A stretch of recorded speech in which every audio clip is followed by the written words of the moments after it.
Bien-aimés dans le Seigneur, mesdames, messieurs, nous recevons le révérend Espérance Mbakadi, pasteur principal de la communauté charismatique de Mangembo à Kinshasa, République démocratique du Congo, qui vient de tenir toute une semaine avec un sujet très intéressant sur la foi.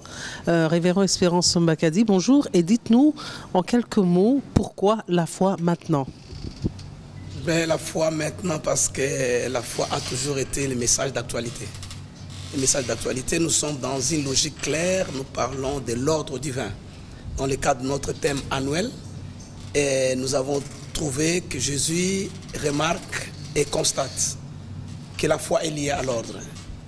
C'est le texte de Matthieu au chapitre 15 où le centenier romain vient voir Jésus-Christ et il se présente d'abord, il dit, moi j'ai des supérieurs, j'ai des subalternes sous moi. J'ai dit à l'un va, il va, à l'autre vient et il vient. Et toi, tu n'as pas besoin de venir chez moi pour que mon serviteur soit guéri. Si tu donnes un ordre, il sera carrément guéri. Donc il dit simplement que je suis dans un corps ordonné et je vis dans l'ordre. Il prend ces réalités, il les amène sur le plan spirituel et il trouve que c'est applicable. Jésus aussi peut se faire obéir de loin, vit son autorité sur le plan spirituel. C'est comme ça que Jésus dit, je n'ai jamais vu une si grande foi en Israël. Donc la foi est liée avec l'ordre, parlant aussi de la femme cananéenne qui, elle, voulait la guérison pour sa fille. Et puis Jésus dit qu'il n'est pas bon de prendre le pain des enfants pour donner aux petits chiens. La femme dit, même les petits chiens mangent des miettes qui tombent de la table de leur maître.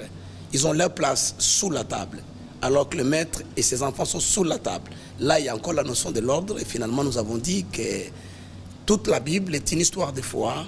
La foi est une histoire de foi, un Dieu de foi, un Dieu qui marche, qui opère par la foi, mais qui veut aussi que ceux qui entrent en alliance avec lui marchent par la foi et opèrent par la foi. Et nous avons clôturé en disant que le juste vivra par sa foi. Ça, c'est extrêmement important.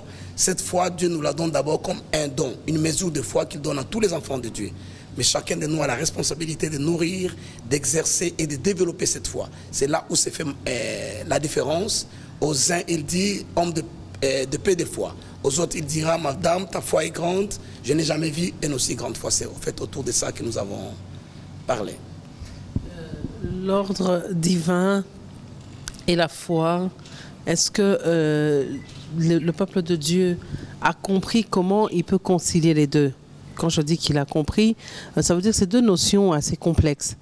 Êtes-vous sûr d'avoir suffisamment donné des éléments pour qu'aujourd'hui, le peuple de Mangembo vive en conciliant les deux à la fois? Tout à fait, parce que déjà, les deux illustrations que j'ai données, que le maître lui-même a relevées. Elle veut dire, comment pouvez-vous avoir la foi si vous n'avez pas ordonné vos propres pensées? C'est ça la logique de la foi, que mes pensées soient ordonnées. Que je sache qu'est-ce que Dieu est, qui il est pour moi, qu'est-ce qu'il fait, et où je dois me placer par rapport. Tout cet ordre-là, c'est cela la foi. Il n'y a rien de si difficile que ça. D'ailleurs, je crois que nous avons simplifié ces concepts qu'on a tendance à mystifier, ces concepts de la foi. Nous avons dit par exemple, tout ce qui se passe dans la réalité de tous les jours, lorsque vous les transposez sur le plan surnaturel, c'est cela la foi. Jésus a dit, regardez, les oiseaux, ils ne sèment ni ne moissonnent. Regardez les lys des champs. Ils ne s'aiment pas, mais Dieu les vêtit, les oiseaux, Dieu les nourrit. À combien plus forte raison ne les fera-t-il pas pour vous, hommes de paix de foi? Jésus veut dire quoi? Servez-vous de ce qui se passe dans la nature et puis transposez ça sur le plan spirituel et c'est cela la foi. Révérend Espérance Mbakadi, vous avez prévu de faire un grand séminaire axé au surnaturel. Un séminaire qui se tiendra à la fin du mois d'avril. Pourquoi, encore une fois, accès au surnaturel aujourd'hui, s'il faudrait lier ça une fois de plus à la foi, le surnaturel est lié à la foi, voilà qui explique ce thème? Tout à fait, parce que la foi vous donne accès au surnaturel. Dieu est surnaturel et le christianisme est surnaturel. Le christianisme est fondé sur le fait que nous croyons que Jésus-Christ est Seigneur et Sauveur. Sauveur parce qu'il est mort pour nos péchés, Seigneur parce que nous lui donnons la première place, la royauté et la direction de notre vie.